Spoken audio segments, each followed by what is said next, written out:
دیکھیں عزیزو، ہم ان چیزوں میں بہت زیادہ وقت برباد کرتے ہیں جو ہمیں کہیں نہیں لے جاتی، اور زیادہ تر وقت یہ ہمیں خوش کرتا ہے۔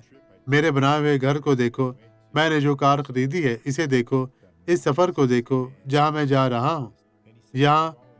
یہاں میرے بھائیوں، واعظ کی کتاب باب 2 آیت 11 کو دیکھے۔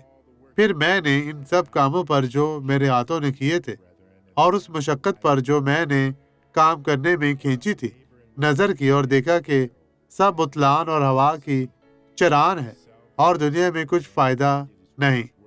عزیزوں، کیا آپ جانتے ہیں کیا آپ جانتے ہیں کہ ہم کس کام سے حقیقی معنوں میں اور ہمیشہ فائدہ اٹھا سکتے ہیں؟ خدا کا کام۔ جب بھی ہم کسی کو انجیل کی منادی کی خوشخبری دیتے ہیں، جب ہم ان کی طرف سے شفاعت کرتے ہیں، جب بھی ہم اس کے کلام کو ہمیں آزمائش سے بچانے کے لیے استعمال کرتے ہیں، اور یہ وہی ہے۔ آئیں دعا کریں۔ باپ، ان تمام لوگوں کو آزاد کر، ہر طرح کے گناہ سے، ہر طرح کی بیماری، مشکل پریشانی، آزمائش سے۔ خداوند آپ کو برکت دے۔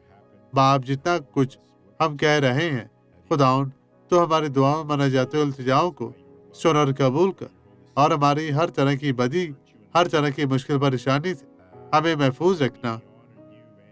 اور جتنے بھی لوگ آج تجھے پکار رہے ہیں خداوند، تو ان تمام لوگوں کی زندگیوں میں کام کر، انہیں چھو پاکیزہ فرماسا کر، انہیں خوشحالی عطا کر، فتح مندی عطا کر، انہیں نجات دے۔ اور بدی، میں تیری دل سے پورے زور سے تیری سرزش کرتا ہوں۔ میں شیطان تجھے حکم دیتا ہوں، اب کبھی بھی واپس نہ آنا، چلا جا، غائب ہو جائے یسوع ناصری کے نام میں۔ اور خداوند آپ کو برکت دے۔ آپ کہیں، میں ایمان رکھتا ہوں۔ مسیح میں آپ سب کی سلامتی ہو۔